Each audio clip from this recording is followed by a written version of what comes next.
दोस्तों, स्वागत है आप सभी का ज्ञान सरोवर के यूट्यूब चैनल पर।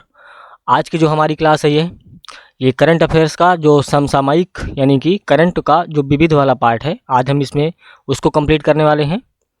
इसमें हम कुछ इकोनॉमिक्स का पार्ट भी देखेंगे और जो हमारे G20 से संबंधित, जैसे भारत मंडपम हो गया, नटराज प्रतिमा हो गई, और जो किसानों के लिए ट्रेन चलाई गई हैं, उनके बारे में थोड़ा सा हम एक तरह से ये कहें कि विविध रूप में यानी कि संक्षेप रूप में हम इसको समझने का प्रयास करेंगे। उम्मीद करता हूँ कि आपको वीडियो पसंद आएगी, और यदि वीडियो पसंद आती है तो आप वीडियो को लाइक करिए, चैनल को सब्सक्राइब करिए और अपने दोस्तों को भी इस बारे में जानकारी दीजिए।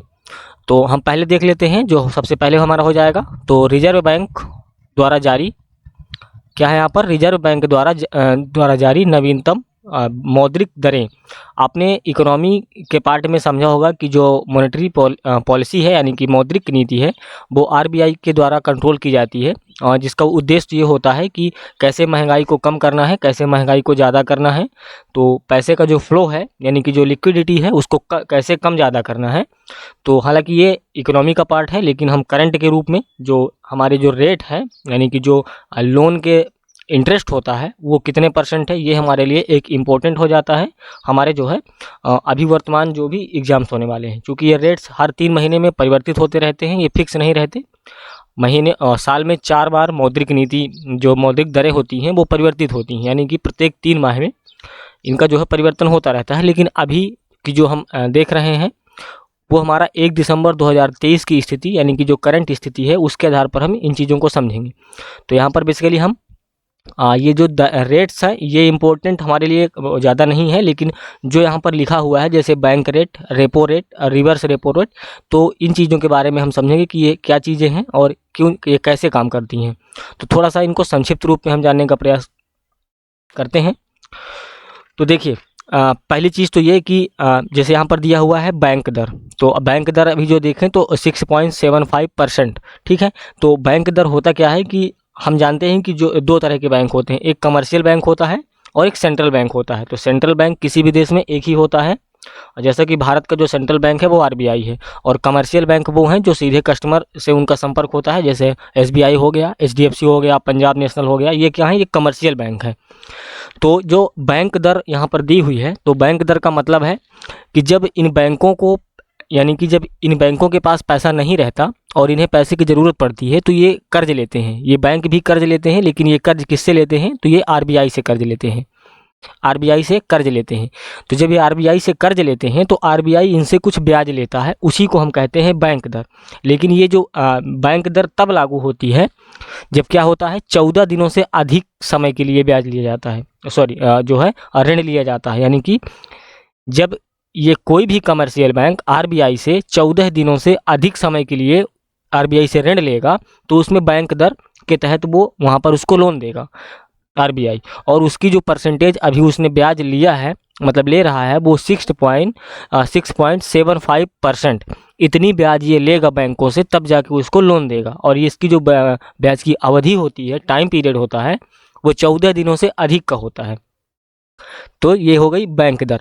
अगली बात करें रेपो दर, यानी कि रेपो रेट जिसको हम कहते हैं, अभी वर्तमान में 6.50% चल रहा है। अब रेपो रेट क्या है कि जैसे कमर्शियल बैंक जो होता है, तो यानी कि 2 दिन से लेकर और 14 दिन के लिए, मान लीजिए किसी बैंक को 2 दिनों से और 14 दिनों के बीच ये ऋण लेता है आरबीआई से, तो वो इसको रेपो रेट के तहत जो है लोन देता है। और रेपो रेट की आप दर देखेंगे कि यहाँ पर कम है, 6.50% है। इसका कारण ये है कि यहाँ पर ये जो है अल्प अवधि के लिए जो है यहाँ पर ऋण लिया जा रहा है, यानी कि मिनिमम 2 दिन में चुकाएगा वो, और अधिकतम 14 दिन में वो रेट चुका देगा बैंक आरबीआई का। तो ये होता है रेपो रेट। अब यहाँ पर देखते हैं reverse repo rate. Reverse repo rate क्या है, अभी वर्तमान जो चल रहा है वो 3.35% चल रहा है।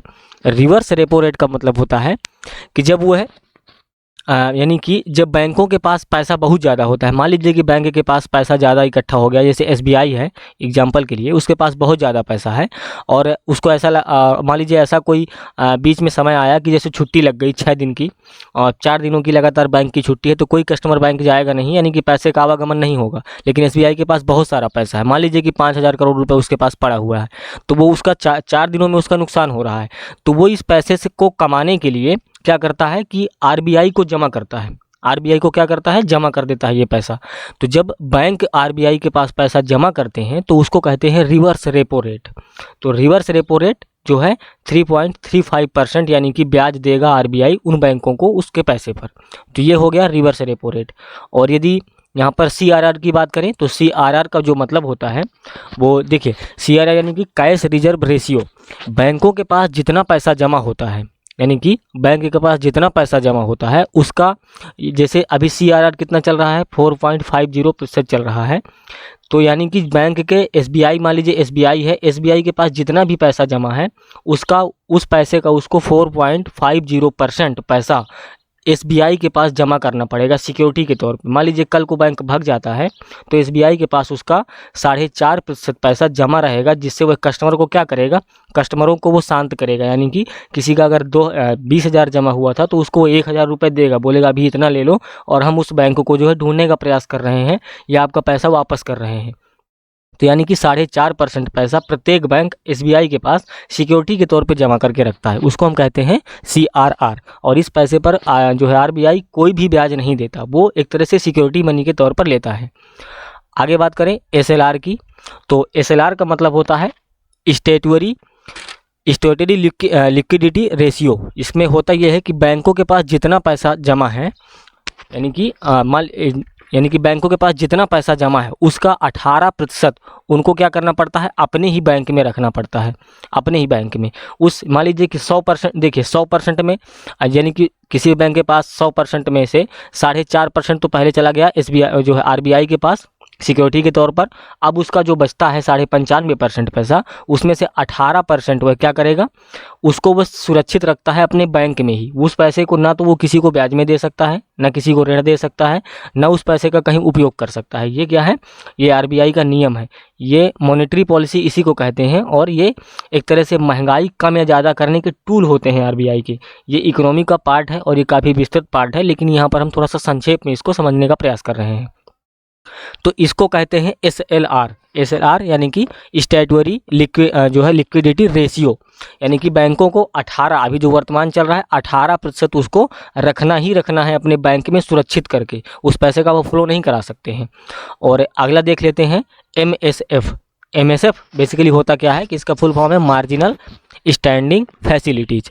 ये क्या होता है कि जब कमर्शियल बैंक आरबीआई से एक दिन के लिए पैसा लेता है, मान लीजिए किसी बैंक को अटेंडम पैसे की ज़रूरत पड़ी और उसको सिर्फ एक दिन ही पैसा लेना है, यानी कि वो आज लेगा और कल आपका जो है पैसा चुका देगा, तो वो किसके तहत लेते हैं, जो है एमएसएफ के जो है तहत लेते हैं। और उसमें जो आरबीआई बैंकों से ब्याज लेता है वो 6.75% होता है। तो एमएसएफ की जो दर है अभी वो 6.75% है। इसमें सिर्फ एक दिन के लिए यहाँ पर कर्ज लिया जाता है।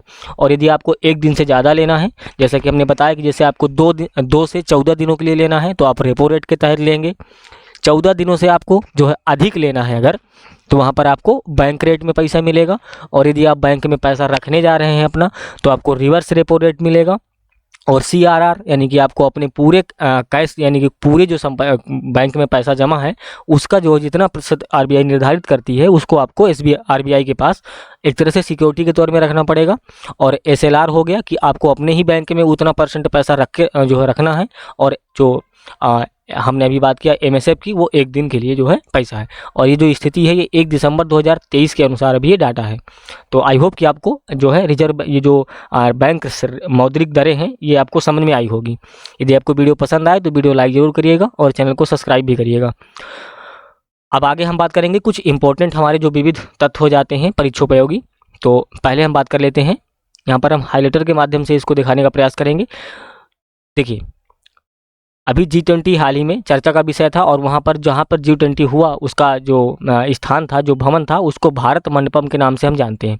उसी के बारे में हम समझते हैं कि दिल्ली के प्रगति मैदान में स्थित एक अंतर्राष्ट्रीय प्रदर्शनी सह सम्मेलन केंद्र है, जिसको हम शॉर्ट में कहेंगे IECC, जिसे भारत मंडपम के नाम से जाना जाता है। इसका उद्घाटन नरेंद्र मोदी ने 26 जुलाई 2023 को किया। और इसका नाम भारत मंडपम भगवान बसवेश्वर जो कि कर्नाटक के एक समाज सुधारक हैं और जो है इनका जन्म कर्नाटक के बीजापुर में हुआ था और ये समाज सुधारक माने जाते हैं। तो उनके जो है उन्हीं की जो अनुभव मंडपम बनाई गई है उसी की अवधारणा से प्रेरित होकर जो है ये भारत मंडपम इसको नाम दिया गया और इसकी डिज़ाइन भी कुछ उसी प्रकार से की गई है। इसके जो वास्तुकार हैं यानी कि जो आर्किटेक्चर रहे वो संजय सिंह एवं साइमन NAF है, यानी जो ये है ये स्पेनिश के हैं आर्किटेक्चर, इन्होंने इसकी जो है डिज़ाइन तैयार की थी। ये सभी हमारे परीक्षा की दृष्टि से वेरी इंपॉर्टेंट क्वेश्चंस हैं क्योंकि ये एक अंतर्राष्ट्रीय महत्व है। तो आप इनको बड़े ध्यान से देखिए और मेरे साथ आप अंत तक वीडियो में बने रहिए। ज़्यादा लंबी होने वाली नहीं है वीडियो ये, इसमें हम थोड़ा सा ही मतलब विविध का जो पार्ट है जो इम्पोर्टेंट टॉपिक है उसको कवर करेंगे। और आगे बात करें तो इसका निर्माण सापुर जी पालोन जी एंड कंपनी लिमिटेड जो कि एक कंस्ट्रक्शन कंपनी है उसने इसका निर्माण किया और इसका जो संचालन करेगी वो ITPO द्वारा किया जाता है जो कि भारत सरकार के वाणिज्य और उद्योग मंत्रालय के तहत एक व्यापार संवर्धन एजेंसी है। ये क्या है, भारत मंडपम का संचालन कर रही है। और जो भारत मंडपम का आकार है वो अंडाकार है, यानी कि अंडा जैसे आपने देखा कि गोल नहीं होता, थोड़ा सा मतलब जो है एक तरह से उसके जो दोनों सिरे होते हैं वो थोड़ा सा चपटे टाइप में होते हैं, तो अंडाकार इसको बनाया गया है। और इसके उच्चतम स्तर पर यानी कि सबसे ऊपर वाले फ्लोर में विंडो टू दिल्ली है जहां से आप पूरे दिल्ली को जो है यानी कि कर्तव्य पथ, इंडिया गेट और राष्ट्रपति भवन उस जो खिड़की बनी है वहां से आप देख सकते हैं। और ये जो भारत मंडपम है यहाँ पर आप 7,000 लोग जो है एक साथ बैठ सकते हैं और कोई भी मीटिंग, कोई भी प्रदर्शनी, कोई भी कार्यक्रम हो सकता है। तो ये रही हमारी भारत मंडपम से जुड़ी कुछ विशेष इन्फॉर्मेशन। अब हम आगे बात करते हैं विश्व की सबसे बड़ी नटराज प्रतिमा। आपने देखा होगा G20 जब चर्चा में था तो टीवी में अक्सर जो है इस चीज़ को दिखाया गया।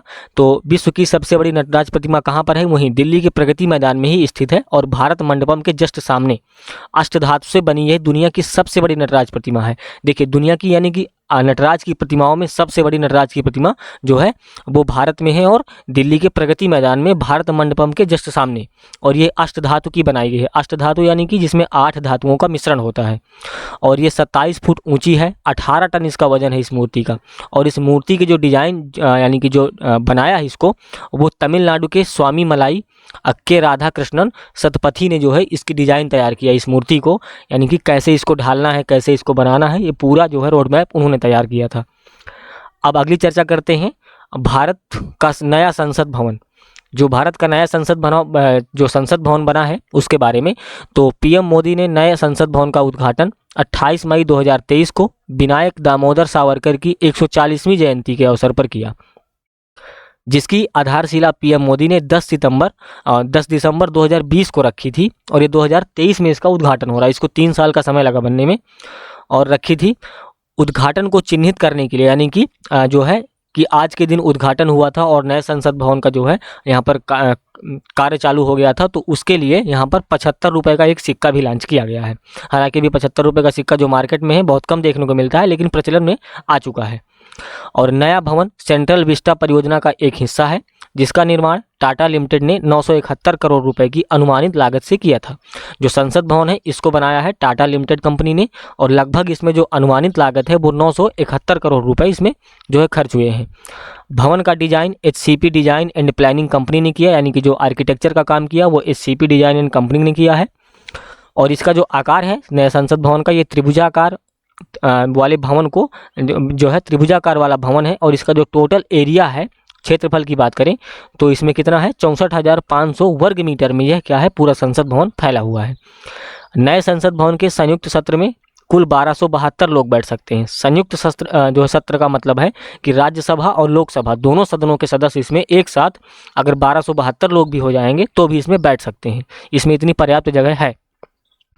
नए संसद भवन के लोकसभा सदन में 888 सदस्यों तथा राज्यसभा सदन में 384 सदस्यों की बैठने की व्यवस्था होगी। और नए संसद भवन के वास्तुकार जो थे वो बिमल पटेल थे, यानी कि जो इसका डिजाइन तैयार किया है वो बिमल पटेल ने तैयार किया है।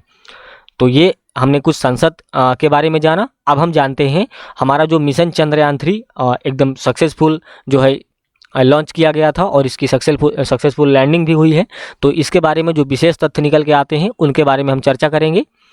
और यदि आप हमारी और भी वीडियोस देखना चाहते हैं तो आप हमारे चैनल पे विजिट कर सकते हैं। वहाँ पर प्लेलिस्ट के माध्यम से आप एकदम ईजी तरीके से आप वीडियो एक्सेस कर पाएंगे। देख लेते हैं चंद्रयान 3। चंद्रयान 3 को 14 जुलाई 2023 को आंध्र प्रदेश के श्रीहरिकोटा में जो कि आंध्र प्रदेश के श्रीहरिकोटा में सतीश धवन अंतरिक्ष केंद्र है। और वहाँ से जो है कौन थे जो इसरो के चीफ हैं, एस सोमनाथ। ये कौन है? इसरो के चीफ हैं एस सोमनाथ। इनकी अध्यक्षता में इसरो द्वारा LV-M3 और M4 जो कि रॉकेट हैं इसरो की, LV-M3 और M4 ये 2 रॉकेट हैं, इनके माध्यम से इसको लॉन्च किया गया। 23 अगस्त 2023 को इसने सफलतापूर्वक चंद्रमा के दक्षिणी ध्रुव पर, यानी कि जो है देखिए चंद्रमा के दो ध्रुव होते हैं, एक उत्तरी ध्रुव एक दक्षिणी ध्रुव। तो ये जो चंद्रयान हमारा पहुंचाया गया है वो चंद्रमा के दक्षिणी ध्रुव पर पहुंचाया गया है। इस तरह भारत चंद्रमा के दक्षिणी ध्रुव पर उतरने वाला पहला देश बन गया है। इसके पहले चंद्रमा के दक्षिणी ध्रुव पर कोई भी देश जो है नहीं पहुंच पाया था, और इस तरह से ये कौन हो जाते हैं, तो भारत हो गया है नंबर 1। अब आगे बात करें तो इसमें 3 मॉड्यूल हैं, यानी कि इसके 3 खंड हैं। पहला प्रोपल्शन मॉड्यूल, लैंडर मॉड्यूल और रोवर। तो जो लैंडर है यानी कि जो चंद्रमा की सतह में लैंड करेगा उसको नाम दिया गया है विक्रम, और जो उसके अंदर रोवर है यानी कि जो वहाँ पर चल करके चंद्रमा की जांच पड़ताल करेगा उस रोवर का नाम दिया गया है प्रज्ञान। चंद्रयान 2 को 22 जुलाई 2019 को जो उस समय जो इसरो के चीफ थे वो थे के सिवन, उनकी अध्यक्षता में लॉन्च किया गया था, लेकिन दुर्भाग्यवश यह जो है असफल रहा। और इसको जो लॉन्च किया गया था चंद्रयान 2 को, तो इसमें GSLV Mark 2 और 3 रॉकेट से जो है इसका प्रयोग किया गया था इसको लॉन्च करने के लिए। अब हम आगे बात करेंगे भारत सरकार के आगामी लक्ष्य, यानी कि जो भारत सरकार कुछ लक्ष्य तय करके रखी है आगे की, हमें जो है इस टाइम पीरियड तक इनको पूरा करना है, तो उनको देखते हैं। पहला है कालाजार को पूरी तरह समाप्त करने का लक्ष्य। कालाजार क्या है? एक बीमारी है, और उसको पूरी तरह से समाप्त करने का जो लक्ष्य रखा गया था वो 2023 तक जो है इसको पूरी तरह से भारत से समाप्त कर देना। जैसे पोलियो को भारत से जो है मुक्त कर दिया गया है, वैसे इसको भी जो है पूरी तरह से भारत से इनकी खत्म करने का लक्ष्य था। ब्रॉड गेज रूट्स के 100% विद्युतीकरण का लक्ष्य रखा गया था 2023 में। उर्वरक क्षेत्र में आत्मनिर्भर बनाने का लक्ष्य, यानी कि जो उर्वरक हैं जो भी एग्रीकल्चर की फील्ड में जो यानी कि जिनको हम कहते हैं कि खाद, जैसे DAP हो गई, यूरिया हो गई, तो ये क्या है? उर्वरक है, यानी कि जो ज़मीन की उर्वरता को बढ़ाते हैं, फसल उत्पादन में जो है उसको बढ़ाते हैं। तो उसमें आत्मनिर्भर बनाना, यानी कि आत्मनिर्भर का मतलब है कि भारत में ही वो चीज़ें निर्मित होने लगे। अभी क्या है, बहुत सी चीज़ें हमें जो है इंपोर्ट करना पड़ता है, तो इसका लक्ष्य रखा गया था 2023 के लिए। भारत में सेमीकंडक्टर रिसर्च सेंटर स्थापित करने का लक्ष्य रखा गया है, 2024 तक में ये स्थापित हो जाएगा। कृषि में शून्य डीजल उपयोग, नवीकरणीय ऊर्जा का इस्तेमाल का लक्ष्य रखा गया है 2024 तक, यानी कि कृषि में डीजल का उपयोग न करके जो नवीकरणीय ऊर्जा है, जैसे पवन ऊर्जा हो गई या फिर सौर ऊर्जा हो गई, इनका जो है इनके माध्यम से जो वाहन है, यंत्र हैं, उनको संचालित करने का लक्ष्य रखा गया है 2024 तक में। किसानों की आय दुगना करने का लक्ष्य पहले रखा गया था 2022 तक कि 2022 तक हम किसानों की जो क्या है आय दुगनी कर देंगे, लेकिन ये लक्ष्य पूरा नहीं हो पाया और इसको बढ़ाकर 2024 कर दिया गया। यानी कि अब सरकार कह रही है कि 2024 तक हम किसानों की आय दुगना कर देंगे, लेकिन हकीकत दोस्तों ये है कि किसानों की तो पहली बात कोई आय ही नहीं है। सरकार के पास कोई आंकड़ा ही नहीं है कि किसानों की आय होती कितनी है, तब न जाके आप दुगना करेंगे। आप दुगना किस चीज़ को कर रहे हैं? लेकिन फिर भी वो लोग ऐसा दिखाने के लिए करते हैं कि किसानों की आय दुगना हम करेंगे, लेकिन आप कितनी आय दुगना करेंगे उनकी? मान लीजिए कोई किसान है जो साल भर में जो है पूरा खर्च निकालने के बाद ही उसको मुश्किल से 10-20 हज़ार बच रहा है, तो उसको आप कैसे दुगना करेंगे? उस सरकार के पास डेटा ही नहीं है कि किसान की आय है कितनी, क्योंकि ये क्या है, असंगठित क्षेत्र है और यहाँ पर डे टू डे जो है यानी कि मंथली वाइज यहाँ पर कोई वेतन नहीं मिलता है। लेकिन फिर भी सरकार अब ऐसा कर रही है, तो ये हमारे लिए पढ़ना इम्पोर्टेंट हो जाता है क्योंकि हमें एग्ज़ाम देना है। बाकी ये सब ढकोसले होते हैं और मुझे नहीं लगता कि ये सब ऐसा हो पाएगा, वो भी किसानों के लिए। बाकी चीज़ों के लिए तो हो जाता है, लेकिन किसानों के लिए नहीं हो पाता कुछ भी। किसानों के लिए कितनी परियोजनाएं चलती हैं, लेकिन सब जो है रजिस्टर में और जो है किताबों में चलती हैं। ज़मीनी हकीकत कुछ और ही होती है। खैर ठीक है, जैसा भी है। अब आगे देखते हैं। सबके लिए आवास मुहैया कराने का लक्ष्य पहले 2022 तय किया गया था, लेकिन पूरा नहीं होने के कारण इसको 2024 कर दिया गया। हर घर में नल से जल, स्वच्छ जल आपूर्ति लक्ष्य रखा गया है 2024 तक। डिजिटल रेडियो लॉन्च करने का लक्ष्य रखा गया 2024। 100 नए एयरपोर्ट विकसित करने का लक्ष्य रखा गया है 2025 तक में, यानी कि 2025 तक में 100 नए एयरपोर्ट बनाए जाएंगे। आगे बात करें तो सभी गाँव में ऑप्टिकल फाइबर बिछाने का लक्ष्य है जिससे क्या है कि जो कनेक्टिविटी है वो बढ़ेगी। इसका जो लक्ष्य है वो 2025 तक में इसको पूरा किया जाएगा। भारत को $5 ट्रिलियन डॉलर की अर्थव्यवस्था बनाने का लक्ष्य रखा गया है 2025 तक में। भारत को टीबी मुक्त देश बनाने का लक्ष्य है 2025 तक में। पेट्रोल में एथेनॉल को 20% मिश्रित करके बनाने का लक्ष्य बनाया गया है 2025 तक में।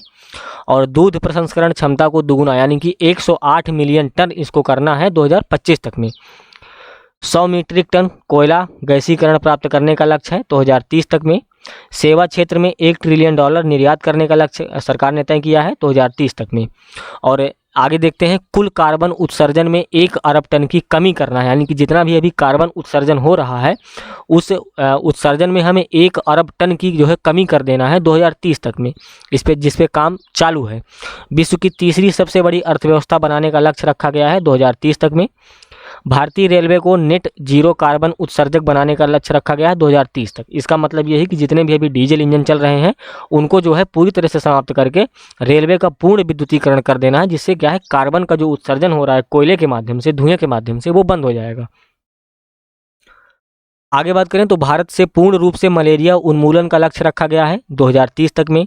और कुल वाहन में 30% इलेक्ट्रिक वाहन करने का लक्ष्य है 2030 तक में, यानी कि जितना भारत में वाहन है उसमें 30% इलेक्ट्रिक वाहन करना है। सरकार को इसको प्रोत्साहित करना है। ये 2030 तक में इन्होंने एक लक्ष्य रखा है कि इसको हम तब तक में पूरा करेंगे।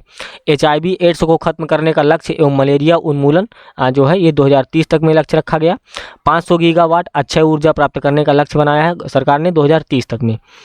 280 गीगावाट और सौर ऊर्जा प्राप्त करने का जो लक्ष्य है वो 2030 तक में रखा गया। चंद्रमा पर अंतरिक्ष यात्री भेजने का लक्ष्य है 2040 तक में, यानी कि 2040 तक में आप में से कोई या इस देश में से कोई भी व्यक्ति चंद्रमा पर जाने के लिए तैयार होगा। आगे देखते हैं, हाइड्रोफ्लोरोकार्बन के उपयोग को 80% तक कम करना है 2047 तक में। भारत के ऊर्जा स्वतंत्र देश बनाने का लक्ष्य रखा गया है 2047 तक में। मुंबई शहर में शून्य कार्बन उत्सर्जन का लक्ष्य रखा गया 2050 तक में। भारत द्वारा शून्य कार्बन उत्सर्जन का लक्ष्य रखा गया 2070 तक में, यानी कि पूरे भारत में जीरो कार्बन उत्सर्जन यानी कि जो धुआं है उसको जीरो कर दिया जाएगा, जिससे एक भी कार्बन का उत्सर्जन नहीं होगा। और इसको करने में समय लगेगा 2070 तक का, अभी 2023 चल रहा है, यानी कि हम बात करें तो लगभग 47 वर्षों में ऐसा सरकार इसको कह रही है। लेकिन आप जानते हैं कि जब लक्ष्य पूरे नहीं होते तो उसका समय बढ़ा दिया जाता है।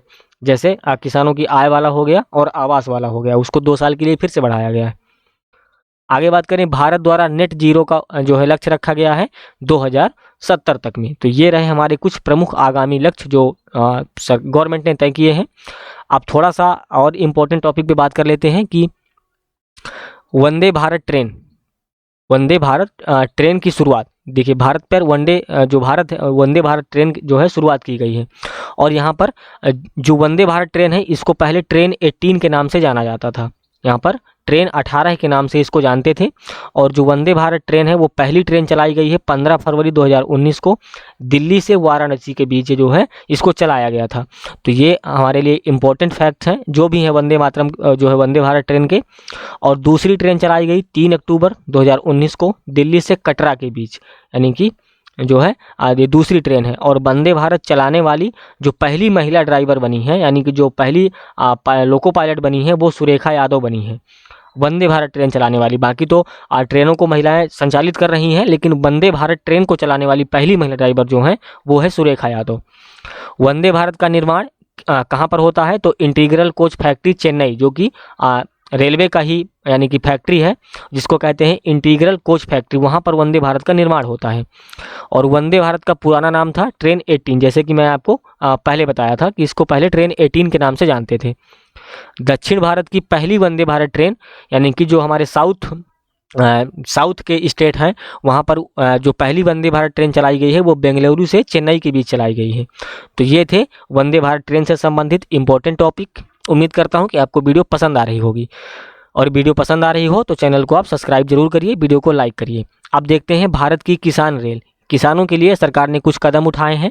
जैसे किसान रेल का जो मतलब है, तो मतलब ये है कि किसान यानी कि ये स्पेशली किसानों के लिए ट्रेन चलाई जा रही है। इसमें जो किसानों के उत्पाद हैं जो जल्दी ख़राब होने वाले थे, जैसे सब्जी हो गए, फल फूल हो गए, वो अभी तक क्या था कि उनको एक शहर से दूसरे शहर ले जाने में काफ़ी समय लगता था, जिसमें आधे से ज़्यादा तो उनकी जो उपज होती थी वो रास्ते में ही ख़राब होती थी। तो सरकार ने इसके लिए एक अच्छी पहल जो है किया कि किसानों के लिए स्पेशल ट्रेन चला दिया कि आप इसमें अपना जितना भी उत्पाद है, सब्जी फल फ्रूट अनाज जो भी है, आप इसमें डायरेक्ट रखेंगे और ये सीधे जो है ससमय जो है जहाँ भी आप भेजना चाहते हैं वहाँ पहुँचेगा बिना ख़राब हुए। और इसमें ये मतलब इसमें ये बात कहें तो इसमें यात्री इसमें नहीं बैठते हैं, इसमें सिर्फ किसानों का जो सामान है वही जाता है। और इसमें सरकार काफ़ी सारी सब्सिडी भी देती है, यानी कि जो उनको ये कहें कि जो उनको उसका भाड़ा देना पड़ता है अपने सामान का, उत्पाद का, उसमें सरकार काफ़ी छूट देती है, जिससे आसानी से जो है किसान अब इसका उपयोग कर रहे हैं। और ये पहली किसान रेल की शुरुआत की गई है 7 अगस्त 2020 को महाराष्ट्र के देवताली से बिहार के दानापुर तक ये ट्रेन चलती है। यानी कि यहाँ से किसान अपनी उपज जो है इसमें रखते हैं और सीधे जो है यहाँ आकर के अब इसको बेचते हैं।